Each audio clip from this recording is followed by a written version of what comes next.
Now, before we jump into today's episode, this podcast is brought to you by the Bond Brothers. And the question I have for you is, wouldn't you want to be walking around feeling like the man? I feel like that's a complete no-brainer. There's a real psychology behind how we dress, and when we look sharp, we move differently. That's where the Bond Brothers come in. Irish Groomswear Supplier of the Year with their premium store in Goatstown. They offer luxury wedding suits, tuxedos, and expert personal fittings to make sure that you show up like a man on a mission. Head over to the Bond Brothers Instagram and contact Brendan, and he will make sure that you walk away looking dapper. Bond Brothers, where confidence is tailored.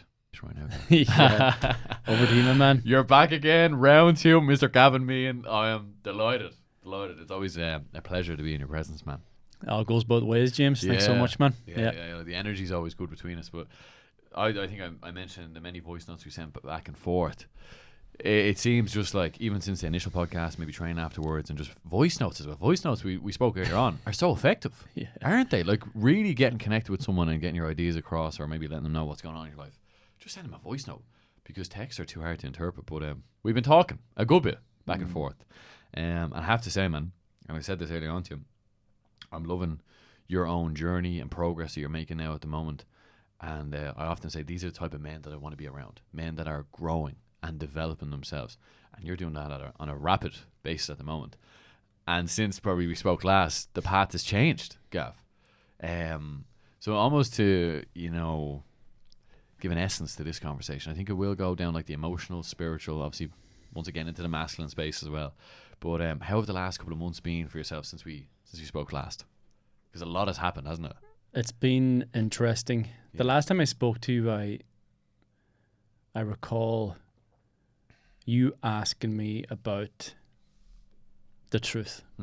What is the truth for you, Gavin? And I had to stop and pause for a few seconds to answer that question, and my response was, the truth is I'm not healed. And there's parts of myself that I'm still hiding away. There's parts of myself that I'm still lying about. And it's interesting that conversation came at a point where things were beginning to shift for me. Back then, I started working with a spiritual coach who came into my life for divine reasons, higher reasons. And what I was referring to in terms of the lies or the bullshit was a woman came into my life last year, and a huge struggle for me over the years, as you know, has been porn. But porn has many facets.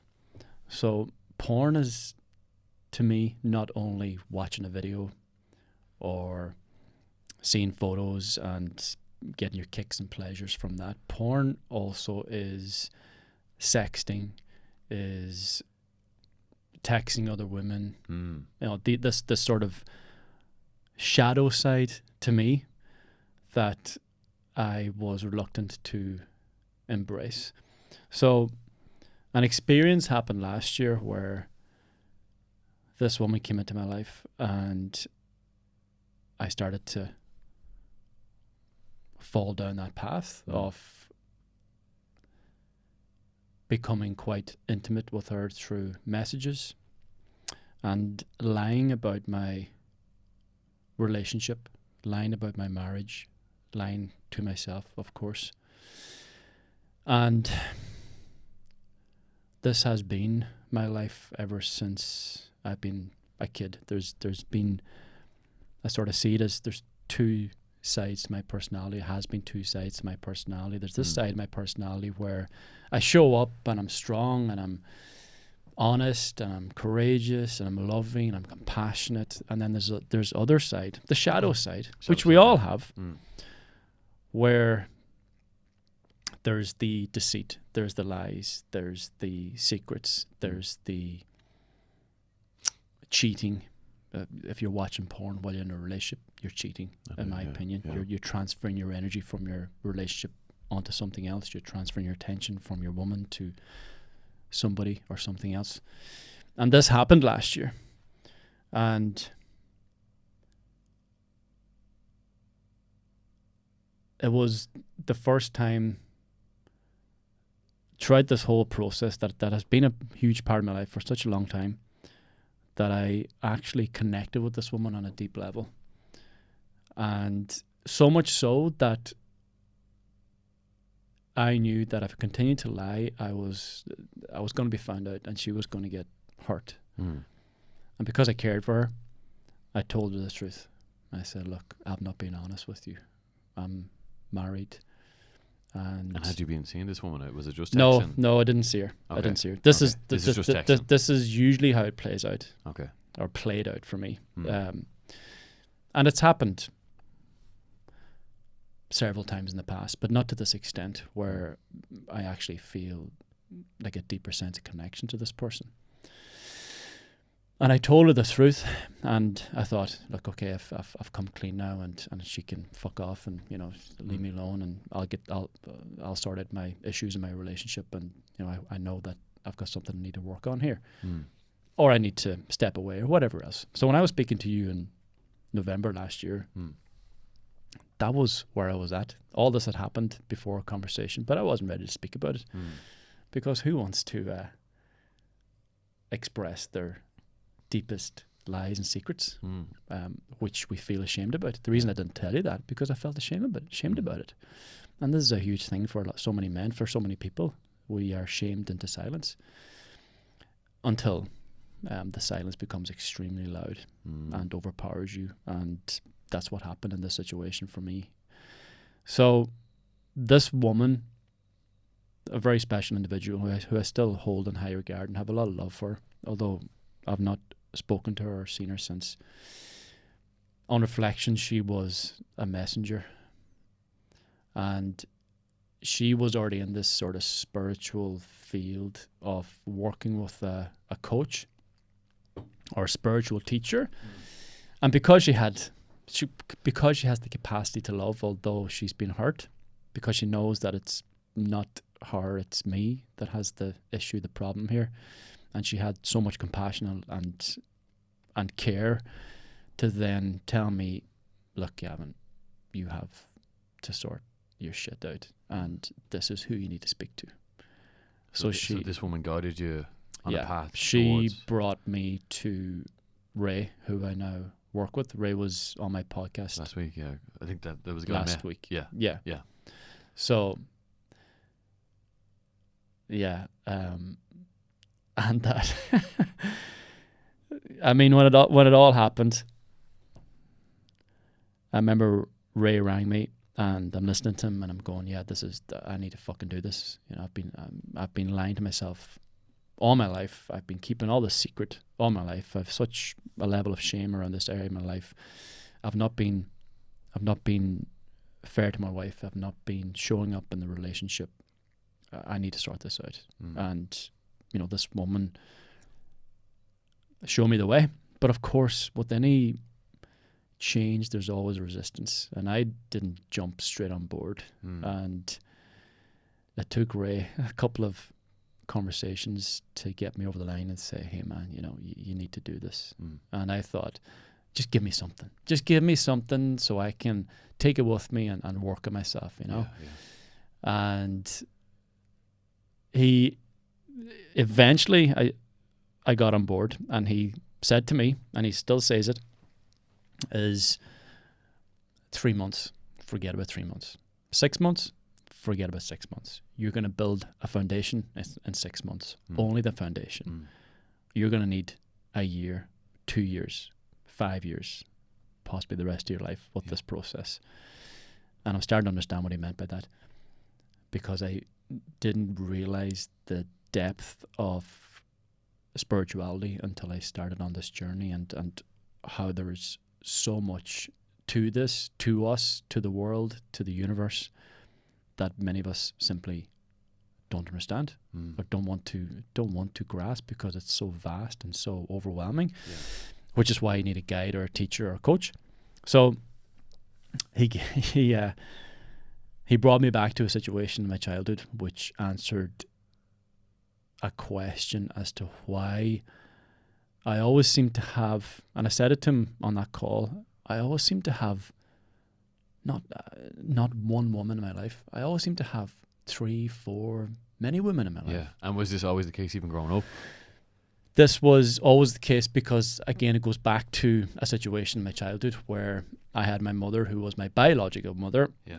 But I spoke about it, I think, on our conversation last time. So my formative years, those first 3 years were quite unique in terms of I spent my first 3 years, those formative years where you're forming your understanding of family and life and dynamics. Yeah. And my family life and dynamics were not just me, my mum, my dad, and eventually my brother. It was me, my mum, my dad, my grandparents, a couple of aunties, a couple of uncles, because I lived with them for the first 3 years. This was my family, and I had a very special relationship with my auntie. And he helped me to understand that I created a surrogate mother from that relationship that I had with my auntie, because my mum, as amazing as she is and as much as I love her and so grateful for her, has a different personality than my auntie does. My auntie's sort of more open, expressive, and maybe more forgiving. I'm trying not to be unfair to my mother here because, again, she's an amazing woman. She's done so much for me, but different personalities. So it's almost as though whatever my mum couldn't provide me with, my auntie was able to bring to me. Yeah. So, for example, your mother, of course, wants to keep you safe and protected, and that's often done through punishment, which to the child, he doesn't completely understand it, just as I didn't understand it when I upset my mum and all of a sudden being punished and being left behind during an experience where my mum and dad are leaving to go to church, and I'm terrified because they've left me behind because of something I did to upset my mum. But who's there to soothe and comfort me? My auntie. So she becomes the surrogate mother, and that has been a prime reason as to why I sort of find myself in a relationship, but then there's other relationships happening outside of that relationship. So it's almost as though the relationship that I'm in is like the relationship with my mother, and the relationships outside are like the relationships with my auntie. Okay. But of course, after the age of 3, we moved away, and that connection was pretty much shattered. And it was hugely traumatic for me because this was a breakup of a family. This was also the disconnection I felt from a surrogate mother. Yeah. And I felt so vulnerable and so unprotected and unlovable, because when it happens at a young age, the child blames himself for what's happened. Yeah. We don't have the understanding in terms of, oh, this is because we've got a new home, and this is because we love you and we want to give you a brand new space, and we're going to build our life here. Yeah. To me, it was, fuck, I've lost my family. And my auntie actually, it was a moment that actually broke me last summer, and I sat down with her and we spoke about it. And for the first time in my whole life, I had somebody that confirmed my belief of the pain that I felt in that experience. I told her about my porn addiction. I told her about how my life and how I'm often finding myself in situations where I'm in a relationship, but I'm outside the relationship. And I was starting to understand at that point.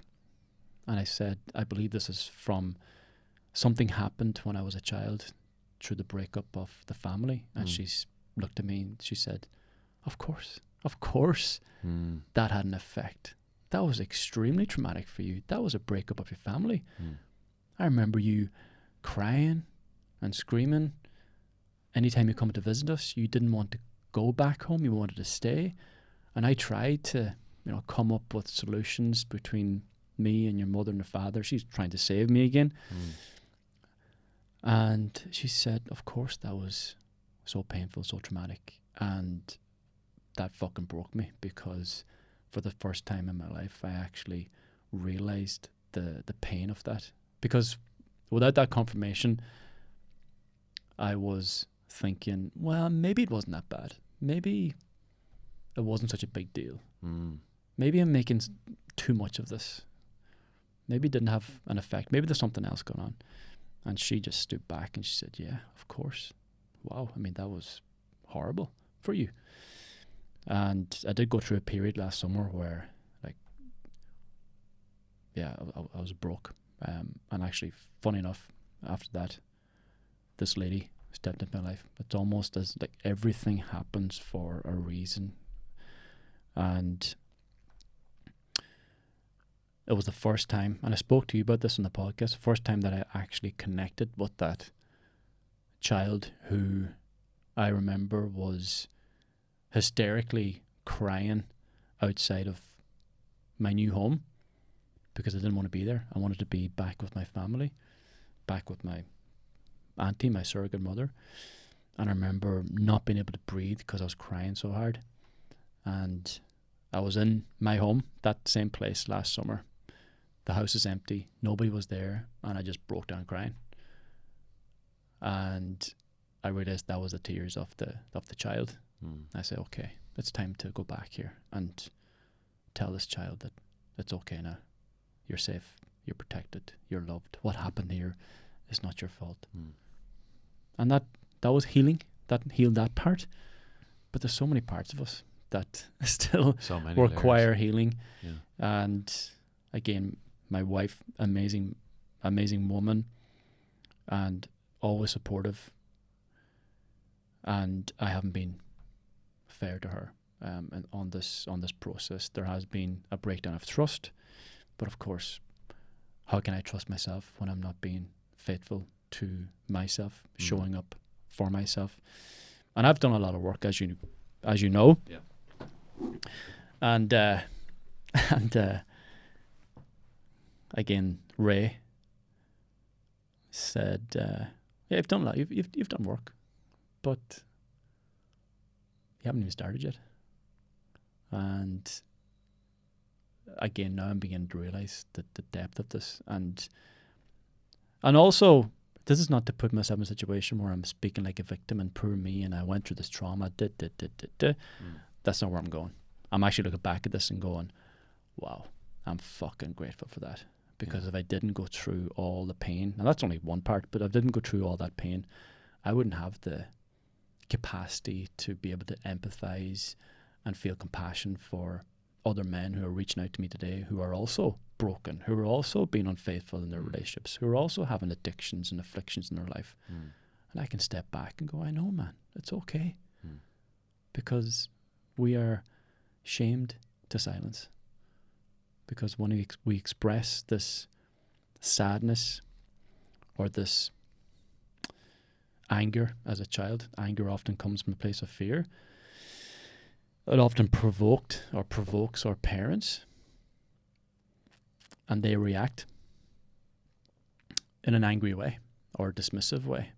Because when you look at it from a parent's perspective, and I'm a parent too, and I can understand it now as a parent, your child feels distressed, sad, angry, and as a loving, caring, compassionate parent, you don't want your child to feel upset or broken or sad or angry.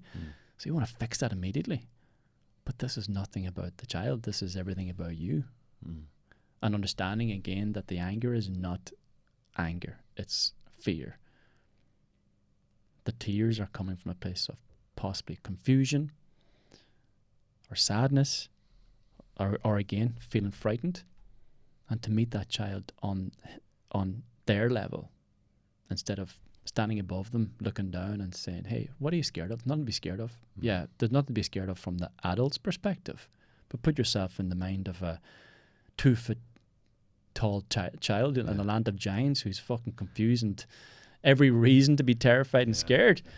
It's like, it's okay, I've got you. So this is the process that I talked about in terms of going back to the 4-year-old self who felt broken, confused, and why did this happen? What did I do? Did I do something wrong to cause this? And to go back and say, hey, it's okay. Yeah. And by doing that, it sort of diffuses that pain so it doesn't begin to continually interfere with your life. So then when I'm in situations where I'm alone, where that child would scream for help because he felt abandoned, he was okay now. He felt safe. We will get back to the conversation in just a second, but if you're enjoying this episode, please leave a 5-star review, share with a friend, and make sure to hit that follow button for the next episode. And what this will do is just help the podcast grow and grow so I can get bigger and better guests as we go along. All the best. Interesting. And is it that you're looking for connection in them moments, Gav? Like you touched on there, as a kid or as a child, when that happened, when you're separated from the family, were you separated completely from, was it your parents split up or?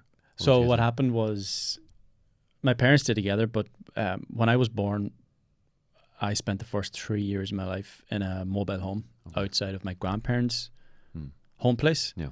It was literally, like, you could almost reach out the window and you'd touch their house. It was that close. It was on their land. So that was my home. My grandparents' home was my home. Yeah. And I spent most of my time in there. And of course, through that, cultivating the relationships with the people in the house. My parents didn't split up. My parents are still together. But the reason we're living in a mobile home is because they were building our home place, which was further away, miles over the road. Yeah. And of course, to a 4-year-old child, I may as well have moved to the moon because you can't comprehend what's going on. Exactly. Yeah. I can't walk out my mobile home door and just strut into my grandparents' house and feel the warmth and the love in that place anymore. Like it's a 10-minute drive away or whatever. Yeah. So I know you must feel a sense of loss then as well. Oh, huge disconnect. And as I said, as children, we never question our parents' behaviors or decisions. At least I never did. I don't think children do. And we're so naive and innocent. So your parents act or behave or respond in a certain way. That's it. That's the truth. But it's not. So now it's about understanding the truth, which is, again, a huge part of the healing. And on this journey of healing, because I'm very interested in obviously the spiritual side, like you touched on it. So far down this path that you're on at the moment in the spiritual pursuit, what are you learning from it? And is there any lessons that you're taking and applying to your own life and maybe trying to help that kind of 4-year-old, 3 or 4-year-old Gavin to heal and also heal what's happening to you now as well?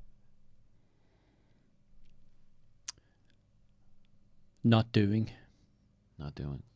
Just being. Okay. Which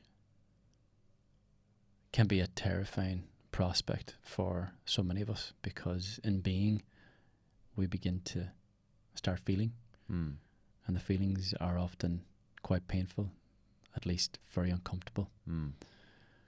But in my opinion, you can only heal that pain by feeling the pain. And we're continually distracting ourselves these days. If you have a phone in your pocket or a phone in your hand, you're distracted nearly every single second of the day. And through this journey, the spiritual path is, for me, from my understanding so far, it's not about finding something or somebody else. It's about finding myself again. And there is a higher existence here. I don't know how far you want to go down that path, because some people will switch off from this point. If I start talking about God or higher source or higher being or universal divine energy, they go, fuck this. Just as I would have done even a year ago. I was an atheist. Oh, were you? Yeah? Yeah.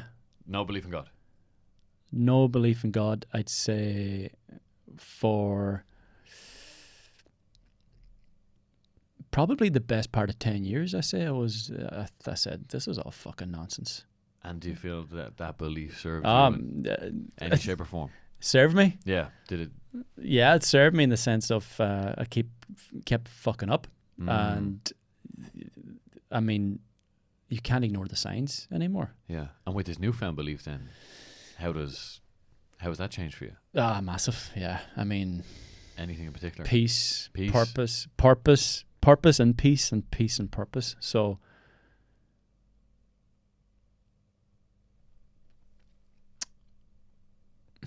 a big thing that I've been learning here is that we are not the doers.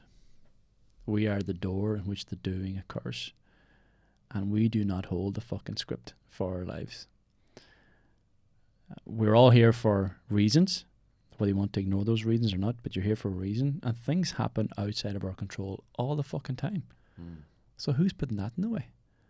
Who's dictating what happens next in your life when you have no control over it? And again, I look back in my life, and you know, that experience with the childhood, but then the car accident when I was 18, and then alcoholism, and then porn addiction, and then this porn video of me in a webcam chat room being circulated around my town, and that completely breaking me, which had to break a part of me in order to build something new.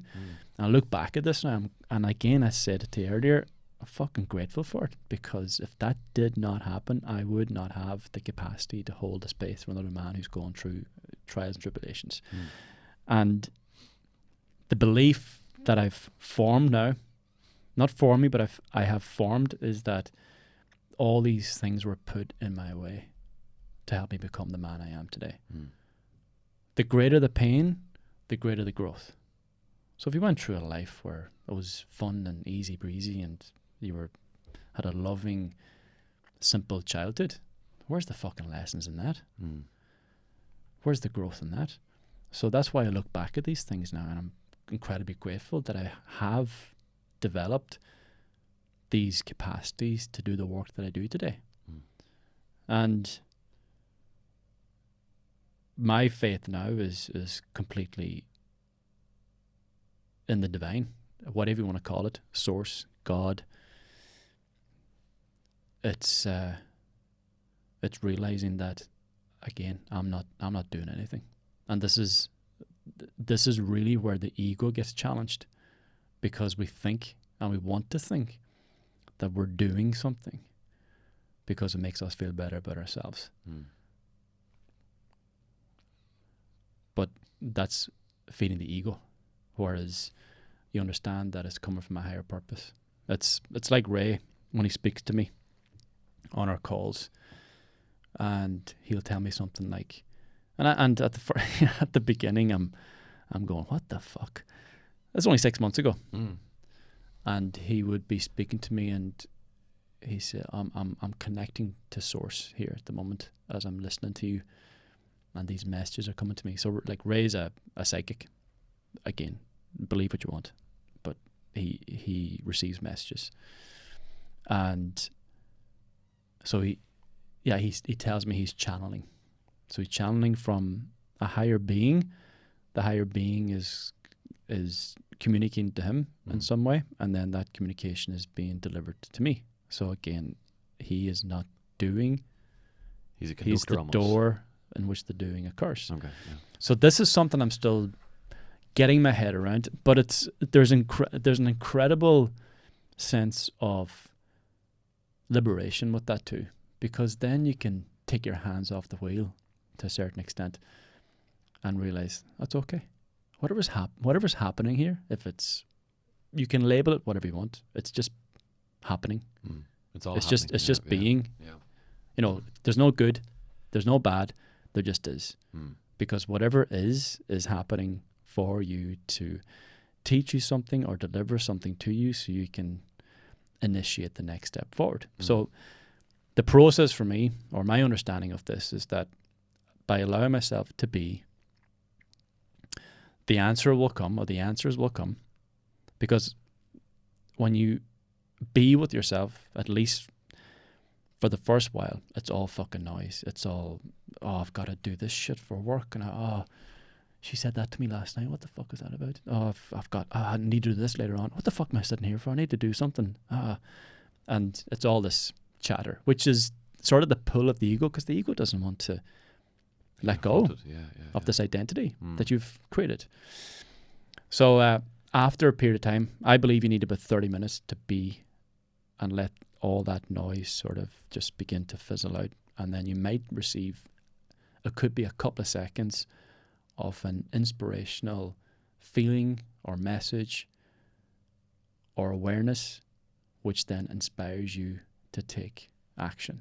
So it's inspirational action instead of reaction, reacting to, oh, I've got to get to work. I've got to do this. I've got to do that. Where's that coming from? Who's bossing you around here? Who's pulling you left, right, and center? Where's that coming from?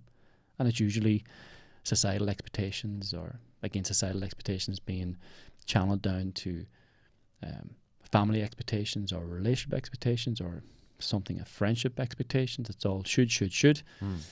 Do. And of course the doing is required, but doing is from where? From the ego or from this higher purpose? And again, you're not actually doing. You're the door in which the doing occurs. So when you're like, it's a little bit hard for me to articulate this because I'm only getting my head around it. But how I perceive this at the moment is by allowing myself to be connecting to a higher source. Yeah. And that connection could be a couple of seconds. It's you can call it meditation or whatever else. I don't want to put a label on it because that's very off-putting. What I do is I go off into the forest. I find a bench. It's still, it's silent, it's early in the morning, nobody's around. And I just sit there. Maybe I'll close my eyes, maybe I won't. And I give myself 30 minutes, and there could be 3 seconds in that 30 minutes where I go, okay. This is what's required today. And sometimes I ask God, source, whatever, how can I serve you today? It's funny, actually. Yesterday, I woke up in my hotel room in the bed, and I was lying there before I got up, and I said it out loud. I said, because Ray's also asked me to practice this. I said, okay, how can I serve you today? And can you bring 2 people into my life that I can help in your name or in your service? And the day went on anyway. You know, you say these things or you put that out there, and at least for me, I let it go. I don't think about it. Get on my day. Yeah. And I was coming back to the hotel room after a while. Oh, actually, before that, I went to a coffee shop, and there was a guy that sat down beside me, and he was panicking, and he goes, can I get your phone? I left my phone on the bus, and I need to find it, you know. And I said, hey man, of course, take my phone, but do whatever you want, call your phone. And he eventually reached somebody, and he organized to collect his phone. And he's like sitting back, oh, thank you so much, I'm so grateful for this, and you're definitely going to heaven. I was like, and I didn't think about it at the time, right? Until later on that evening, but just stick with me. So he goes off and he goes, oh, thank you so much, really appreciate that. And I said, it's okay, all good, no worries. And the day went on, and I returned to my hotel room, and I was walking to my bedroom door, and I found €50 on the floor. I was like, oh, that's interesting. Is this a sign? Is this coming from somewhere? So pick it up, put it in my wallet, and I said, I'm not going to keep this. This has to be given away to somebody else who needs it more than I do. And we were out for dinner last night, myself, yourself, and a couple of good men. And I was standing outside the restaurant afterwards, and this homeless guy came up to us. Do you remember him? I remember, yeah. Yeah. And he's standing there, and he's standing there for at least, I'd say he's there for a minute, and he's not going away. Like, we're looking at him. I'm looking at him from, he's not looking directly at me. He's looking at, I think, yourself and a couple of other men. And because you're looking in your pockets, or you're looking for some money, so he's probably hopeful that something may arise. Yeah. I'm looking at this guy, I'm going, this guy. So I took the €50 out of my wallet, and I put it in his cup. And he walks away, but he didn't realize what I just put in until maybe a couple of seconds later. And he goes, oh, you're a good man. You're a good man. You're going to heaven. I was like, wow, that's 2 people one day who told me I'm going to heaven. Did I ask this morning to bring 2 people into my life that I could serve in the name of God. And when these things happen as well, at least now, I step back and I ask, okay, did I do that from an egotistical point of view, where I'd give this guy money, or I give this guy my phone so he could find his phone just so I can feel better as a human? Or am I doing this because I know I'm a good human? And because I know I have this goodness and this love within, I just want to give it away to someone else. Exactly. So it's not the €50. It's the right thing to do. I see you, brother. I hear you. I feel your struggle. Take the money, because you need it more than I do. And just to watch him afterwards, how grateful he was, I could feel that energy. I'm like, wow, that is fucking amazing. Now, yeah, it's given there's something to be said in life about giving things away or giving back to someone. Giving is so much more rewarding than taking. Way more. And I think as men especially, we should give our whole being and essence to this world. Our whole point is to give it all away. Give it all away, whatever that looks like, from an energetic standpoint or financial standpoint, or even in that moment of helping that guy to find his phone. You gave him your phone, you had the trust to give it to him, and you helped him. But the most interesting part about that whole thing was your message to the divine, to God, to this greater consciousness. And in when you woke up that morning in the hotel room, what popped into your head to ask that, or to put that kind of projection of thought out there? I had a bad night's sleep, and I was feeling probably a little bit more fragile than usual. And knowing that, I felt that I'm not going to be able to show up as my best version today, because I just feel a bit off today. Yeah. So I was asking that probably to give me some inspiration for the day, in terms of, look, I know I'm struggling a little bit today, but can I still be of service to you? And again, it's always like, because this is the constant battle for everyone, whether they know it or not, is the ego and the purpose, the ego and the higher self. Because the ego wants to keep you at ground level, wants you to buy the shit so you can feel better about yourself. I had a guy there that I work with, and he's doing really well for himself business wise, and he's come into a lot of money recently. And I met him a few days ago, and he's a great guy. He's a character, and he's doing great work on himself. Yeah. And he's been with me for 6 months. He's signed up for another 6, and I met him to put a plan in action for the next few months. And he's, oh man, I'm winning, I'm making money, and wow, such a powerful few weeks. He's manifesting this wealth, which is another conversation. But he sits down and he's going, I'm gonna reward myself today. I'm gonna buy a Rolex for myself. And I said, all right, interesting. And I go, show me the Rolex. Oh yeah, cool. How much is that? €7,000. That's okay. I said, why do you want to buy a Rolex? Oh, because I like nice stuff. Yeah. I said, that's your surface level answer. This is your egotistical answer. Why do you want the Rolex? Status symbol. Yeah. Is the Rolex a statement to yourself that you are now good enough, that you can afford a Rolex? Is this serving some belief of lack within you, that you can now buy a Rolex, so you're the fucking man? Because it doesn't work. Yeah. And then and that's actually a great point, Gav, because materialistic objects can't fill an empty gap. True. And I think what matters most as a man is, first off, to feel whole in yourself. And maybe, look, if you like the luxuries of life, go buy the Rolex.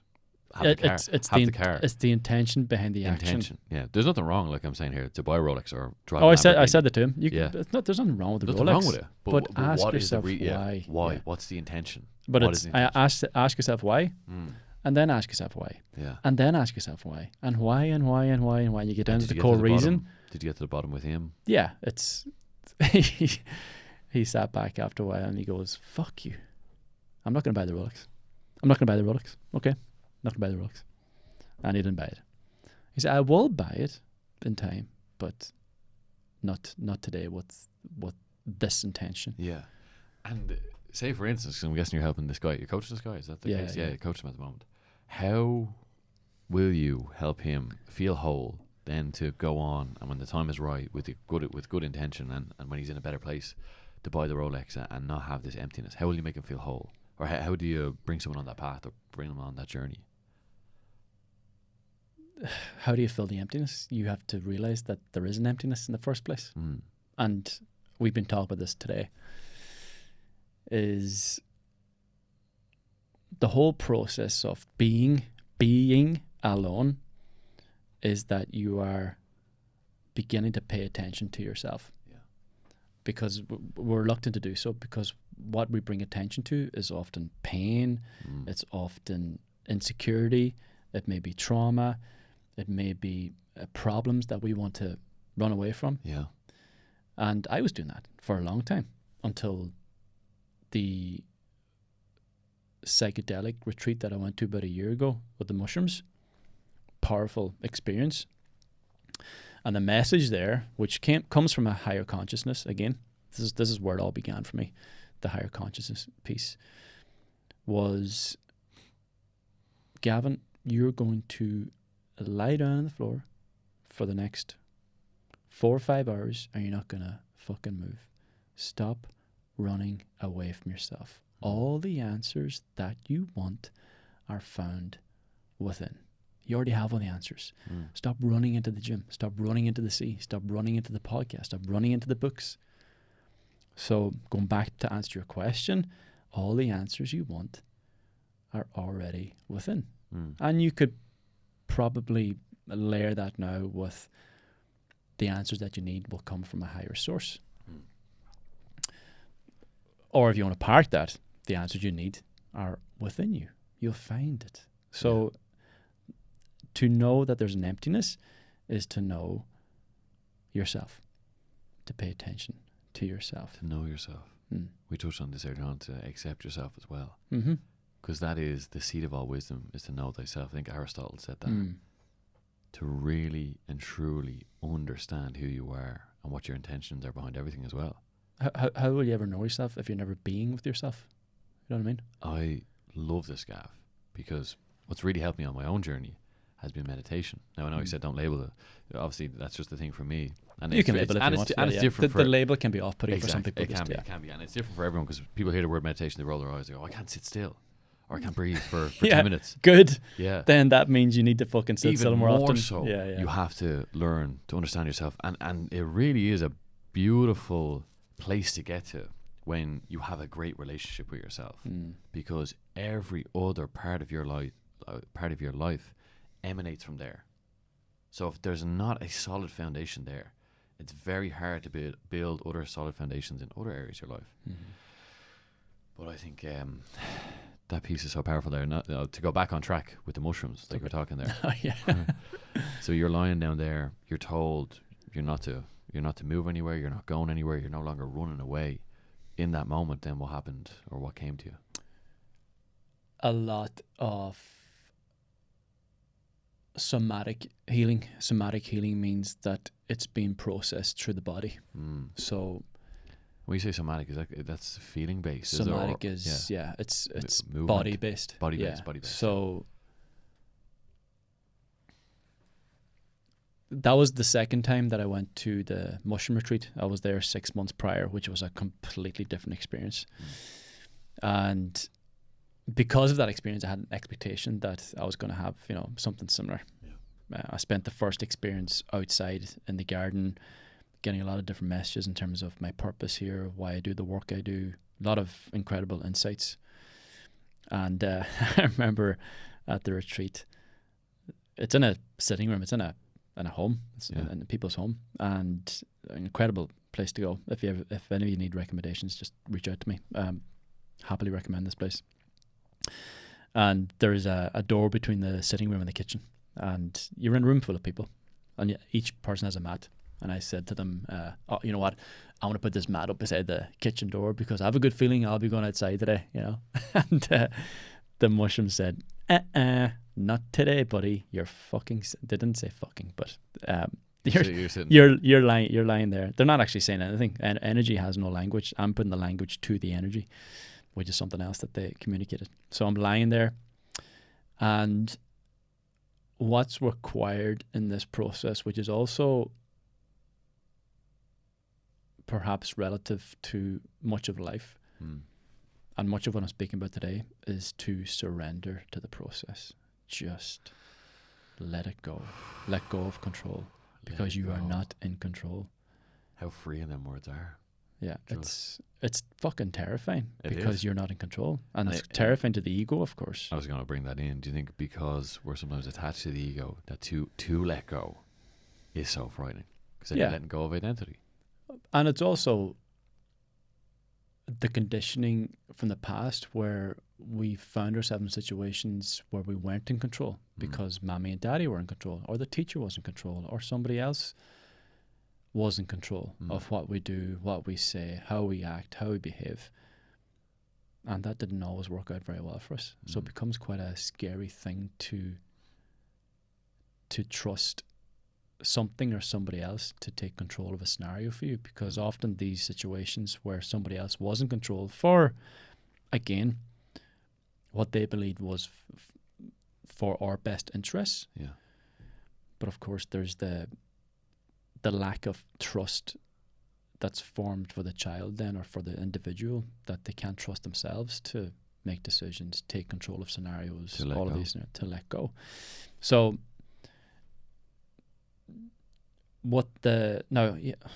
everyone needs to understand that when I went to the mushroom retreat, I had already done a decade's worth of therapy, and I'd done a lot of work on myself, and that was all preparation for this next stage, such as that was the preparation for this stage, the spiritual path. Yeah, you were saying you need to build up to, you have to have yourself prepared before going and doing something like this. Yeah, because there's men that I work with, and I would very regularly recommend the mushroom retreat to them as part of the healing process, because I'm not attaching myself to their journey and saying, oh no, don't go over there, because if you go over there you might leave me. It's like, I'm not here. You're there to help them.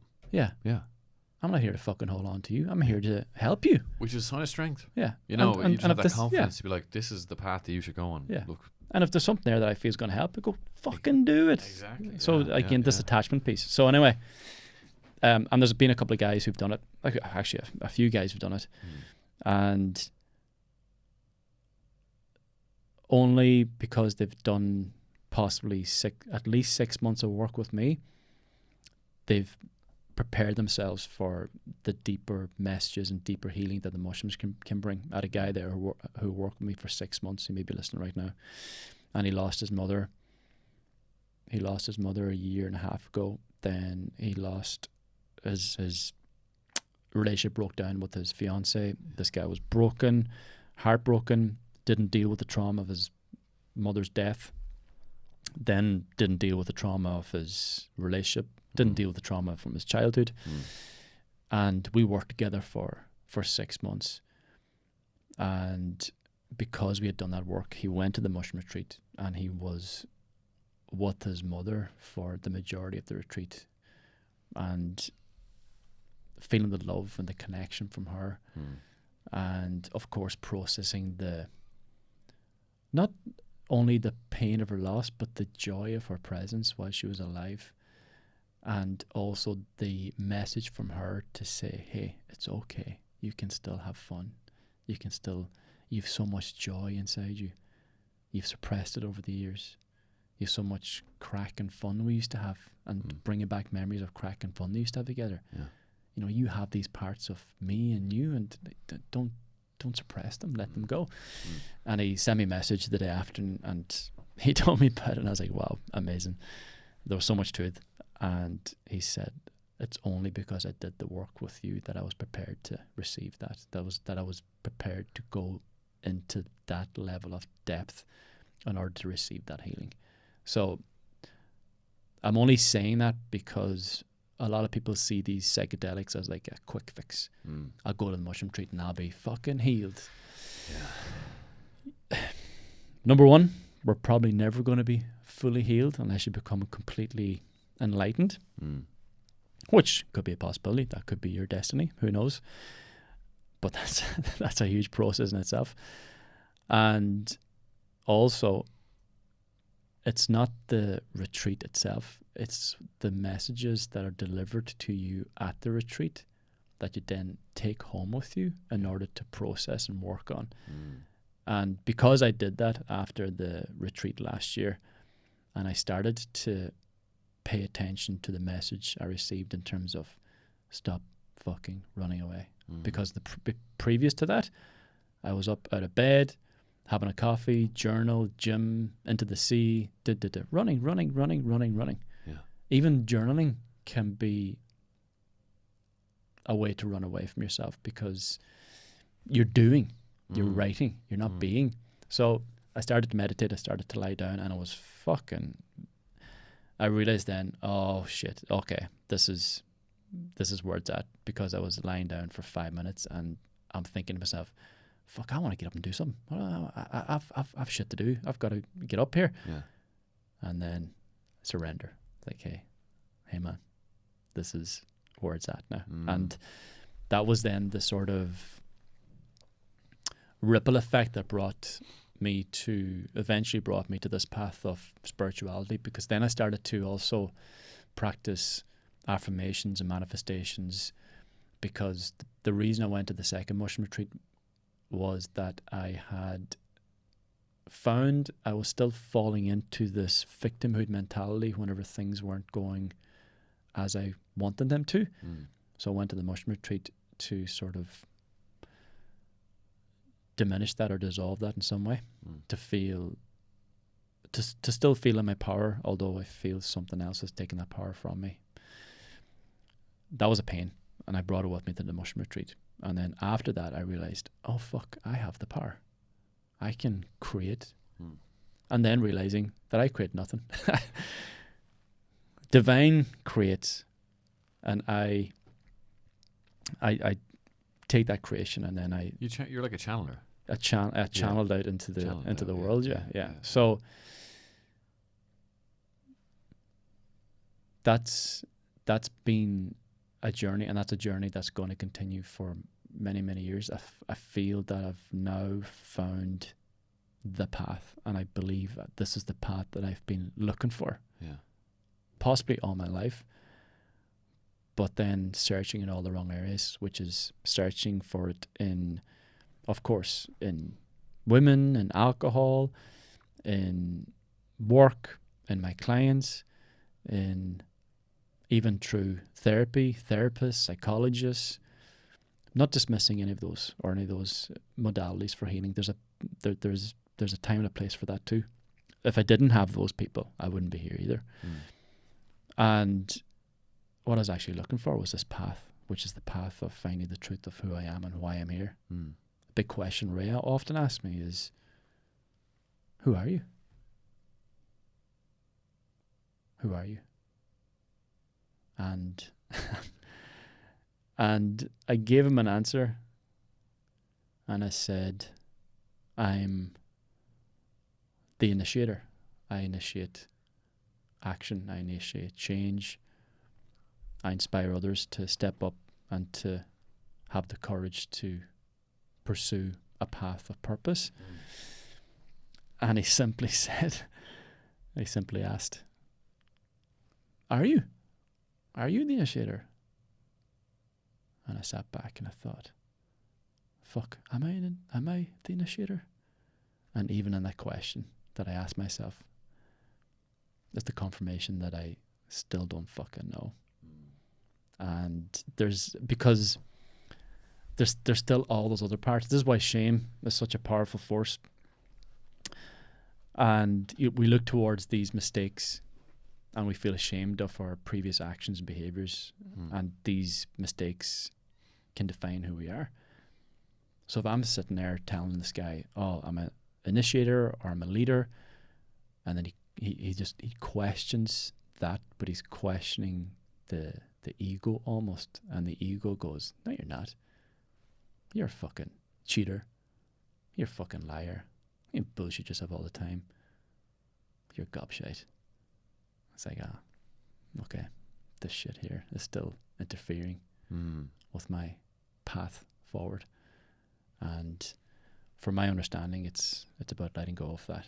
And because Ray will, and I know this on a deep level, but he'll tell me, you're a good man, you're a great man, you're loving, caring, compassionate, all these great qualities. But until I believe that with myself, I will still act, and we will still act and behave from our deep belief of who we believe you are. So if you believe deep down inside that you are a cheater, a liar, an addict, that you don't deserve happiness or success in your life, anytime that comes into your life, you push it away.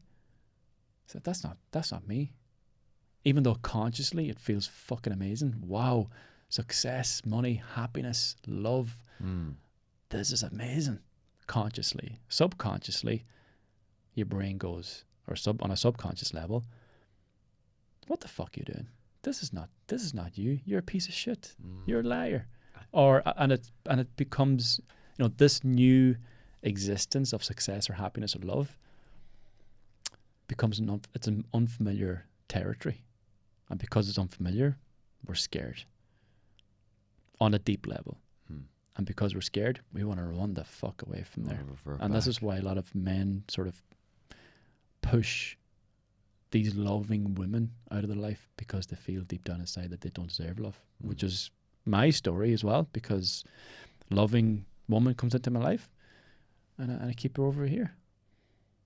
And then, of course, over time, trust breaks down, relationship breaks down.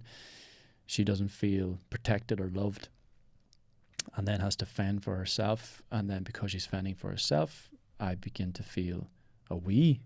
to feel useless, inadequate. Why am I even in this relationship? And because you're not receiving validation and praise and love from this woman, because you're not fucking showing up, you go elsewhere. Where are you going to receive it?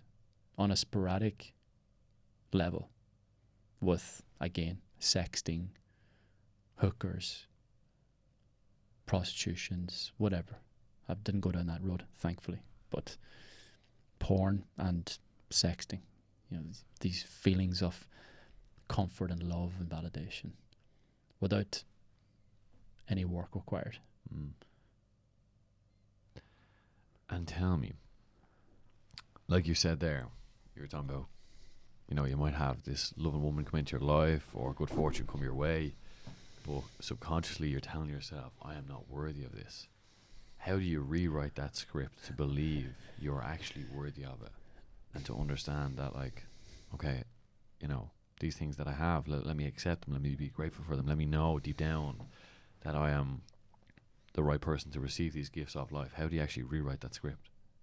It's probably a conversation I have with at least one of the men that I work with every single day, because of course these men are working with me, and they're working with me because they want to become better. And then as they become better consequences come into their life, like success and love and money, and then they start receiving these things because they found the great qualities that they already had within that they've forgotten about. And then they'll send me a message on a Monday morning. Fuck. Now the weekend I was back in the bag, cocaine. I went on a drinking binge. I fucked a prostitute. What the fuck? Like, why do I keep doing this to myself? I said, well, when things are going well, the devil gets fucking loud and overpowering. And when things are not going so well, devil's quiet. And we often want to live in this familiar hell than to pursue an unfamiliar heaven. You probably heard this quote before. So, first of all, when that happens, it's okay. Like, fuck-ups are part of the process. Setbacks are part of the process. Forgive fast. There's no time to beat yourself up because it's already coming from a place that is quite painful within. If you don't feel you deserve happiness or love, what do you believe you deserve? Fucking hate and discontentment and chaos in your life. And there's a part of you that just wants to get away from that. But of course, this is all you've known in your life because you've come from potentially a traumatic childhood or experiences in the past, and this became the formulation of the existence that you believe you deserve. Yeah. So it may sound quite simplistic, but for me and for those guys, it's to hear those thoughts, feel the feelings, and fucking challenge them. You know, just instead of accepting this thought, oh, I'm a fuck up. No, I'm not a fuck up. I'm a good man and I deserve good things in my life. I'm a good man and I deserve good things in my life. I'm always fucking everything up. No, I'm not. These things are happening for me to teach me a lesson that I need in order to become even better tomorrow. So reframing these thoughts, which is sort of like a surface level approach perhaps, but at least it's a simplistic approach that they can initiate immediately. Instead of me telling them, oh, you need to go into the forest and meditate now for 20 minutes and be with yourself. And it's like, fuck, that's why they've fucked off into the drink and the cocaine in the first place, because there was a moment at the weekend where they probably were alone and felt so terrified in that place that they ran away into their familiar territory. Yeah. So compassion is so important. Self-compassion. I will never ever criticize a man for his previous actions or behaviors. Even today I had a guy that I work with, he's actually a young fella that I work with, great potential, but he had a serious health problem before Christmas due to drink and drugs, and he's beginning to rectify his situation and coming back to better physical health. But at the weekend he went off on a drinking binge, and he's really not supposed to be fucking drinking because of this consequence that happened at Christmas previously, due to his health. But not at one point do I sit there and talk to him and say, what the fuck did that for? Like, well, you know, think about your health here. Like, you're not, I mean, you're in fucking danger and you're out drinking. What the fuck? It's like, hey, he doesn't need to hear that. Not at all. And even, like, he still lives at home, and I have to communicate to the person in his home that's she is his caregiver. And of course she was worried because he was off on a drinking binge, and I had to tell her several times, when he comes home, you do not get angry with him, because he's already acting out this way because it's coming from a place of pain that he hasn't even realized yet. We're working on this. We're processing this. Like, there's so much depth to this. It's not. It's never about what it's about. So, yeah, compassion, and a big thing for men as well, which was for me perhaps, and perhaps for you as well, for many men, is when have we ever had a man who's had our fucking back and say, hey man, it's okay. I know you're struggling. It's fine, man. I've got you. It's okay. We're going to go through this together. I've got your back. I'm going to support you every step of the way. Yeah. And because I've walked this path before you, I know these things happen, but I also know how you're going to bounce back from it. And you have to go through these difficult processes, the setbacks, the fuck ups, in order to realize how fucking strong you are to get back up and keep moving forward. Yeah. So this is actually instilling more strength and resilience in you that's going to inspire you to go even further next time. Because we often beat ourselves up over the failure, over the fuck up, over the mistake, such as we've been again conditioned in the past. Yeah. We come home from school and we have the poor result in the exam and we're criticized and shamed about it. So we want to keep these parts of ourselves hidden. Bring it back out and have the courage to be vulnerable. Courage is a massive, massive thing that men need to tap into. We all have it, and that's why I, at least on a surface level, there's deeper levels to this too. But on a surface level, perhaps somewhat of a surface level, it's why I'm being real and honest with you today, telling you about my struggles, my shame, and why I do it so often on social media.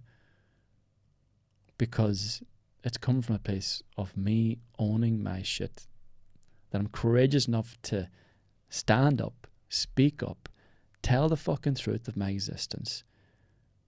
Because I'm not doing this for me. I'm doing this to inspire the man who's on the other side of this podcast, on the other side of the phone, who's listening to it, who feels shame around a struggle. And I'm speaking about potentially the very struggle that he's hiding from with confidence and ownership. And he's going, fuck, I need to reach out to this guy. I need to get to that place where I feel powerful enough to communicate my struggles and to work through them in order to become a better man. And we are on the front line. Every single man that's here today is on the front line. And what I mean by that is that you are fucking holding responsibility for not just your children, the children of your children and the children of their children and your future grandkids and whoever else comes after them. And knowing that our grandchildren, great-grandchildren, great-great-grandchildren, great-great-great-grandchildren will be looking back of the men of today and asking the question of, why did they not stand up and make a change when they knew how? And we can sit here and we can rationalize and we can justify our parents' pain and the trauma that they endured, which was transferred onto us. That they didn't have the resources or the information to deal with that at the time, because self-help and psychology and mental health has only come into the frame really in the last 15 years or so. Yeah. So they didn't have these resources. We do. So we don't take action. Then it's our fucking fault what happens next. And I'm not saying this from a place of fear or urgency or panic. I'm saying this from a place of responsibility. And when you take responsibility, you feel fucking powerful. Yeah, feel empowered. I mean, I'm pretty sure you're picking up on it too. Saying this gives you a fucking incentive and inspiration to go, all right, well, fuck. I'm not going to have my children, great-grandchildren, looking back and criticizing my lack of action, the fact that I didn't show up, and correct the course of action for them going forward. So we're not this, that's what I mean. We're not doing this just for me. There's a higher purpose to this, a much higher purpose to this. And purpose is power, power is purpose. And when you have a purpose, you're not going to indulge yourself in these meaningless pleasures because you've got a fucking mission. Am I going to spend 2 hours watching fucking porn and wanking off it and draining that creative sexual energy and feeling so drained and empty afterwards when I've got fucking generations to take responsibility for? Come on to fuck. You know what I mean? Gavin Meenan. What a conversation, man. That was a lot of depth, a lot of great insights, even for myself as well. And I feel like these types of conversations can help a lot of men as well, because they're needed. Like you said, we're on the front line nowadays, and men are crying out for help. And like you said, it takes courage as well. That's the big part of it all. Like reaching out to someone else takes a lot of courage, because you're overcoming the obstacle of fear in that process, which is so difficult to do. But like you said, take action. It all comes down to taking action. When you live with purpose, I love the way you kind of encapsulate that at the end there. It's like, when you live with purpose, these meaningless pleasures, this instant gratification of porn, alcohol, gambling, drugs, are like, fuck off out of here. I'm on my fucking mission. I've got things to do that are way more important than these empty pleasures. The pleasure you get from Energy drainers. Energy drainers. The pleasure you get from your purpose is fulfillment, is satisfaction, is meaning, is confidence, is connection, is self-actualization. It's like you're growing as a person. If you can view it as like, is this thing helping me grow as a man, or is it actually taking away my almost masculinity? Because I believe all these like, you know, like it does in there, like porn, alcohol, all these, how would I phrase it? What's a good phrase to put on them? Instant gratification is one term, but these vices, that's a pretty better term. These vices are sucking the life out of my masculine soul. And like you said, wanking off the porn or drinking excessive alcohol. Find out why you're doing it and then correct course and begin to make the right decision day on day. Because there's so much power there. Men have all these vices because they've lost their voices. That's a nice one. Nice one. Gavin, you're an absolute gentleman. There's one more thing. Go for it. Because you touched on it, and I think it's very important. Again, it sort of comes from a conversation I had with a guy that I worked with in the past. And he reached out and he was struggling. And he was on medication for ADHD or whatever else. And he was facing incredible challenges in his workplace. And he was feeling quite overwhelmed and stressed about this. And at the same time, you know, he went to his GP or doctor or whoever else and said, "Oh, we can give you this pill. This is a higher dose, or this is a more potent medication that will help you, you know, feel calmer or feel more at ease." And he was talking to me. He said, "I think I'm gonna, you know, go for this." And I said, hang on a second. All right. So you're faced with a challenge here, and because you're faced with a challenge, you feel challenged, you feel stressed. And your way to deal with that challenge is to numb the pain that's coming up for you based on what you're faced with here. Understand this, though, that you want to become a better man, a more courageous man, a stronger man, a more confident man. That confidence, that strength, that resilience, and that capacity will only be found on the other side of that challenge. So here's not where you run away again into a pill or into some instant gratification. Here's where you step up and have the courage to face the challenge, go through the challenge. Of course, it's going to be difficult, but having the courage to pursue it. And then on the other side, that's where you're going to find your confidence, your strength, your resilience. Your power. Because this is what he wants. But told the lie that, oh, you'll feel better once you take this pill. You'll feel better once you do this. Because they just want to sell you shit to keep you numb and docile. Yeah. So, just to close again, it goes courage, challenge, confidence. And the confidence and the strength, whatever you want to call it, will only come on the other side of the challenge. But before the challenge, you need to be courageous. And the courage is often knowing your fucking bullshit, owning it, processing it, the pain that's linked to the lies that you're using to protect yourself, and finding your true self, that true purpose, which will, again, present the challenge. Yeah. And through the challenge, you find the strength and the confidence. Embrace the challenge. Always. Gavin Meenan, ladies and gentlemen. If people are looking to get in contact with you, Gav, where should one look? Gavin Meenan on everything. Yeah. I'm not hard to find. Not hard to find at all. Gavin, it's been an absolute pleasure. We'll have to do this again at a later stage because I do love every conversation we have, and yeah, it's incredible to see your growth. And like you said, you're on the spiritual path now, so it'll be interesting in the next couple of months where that takes you and the lessons you learn and the process there. But man, absolute pleasure. Thank you so much for coming on once again. Boom. Onwards and upwards. Deadly. Thank you, James. Yeah. That was like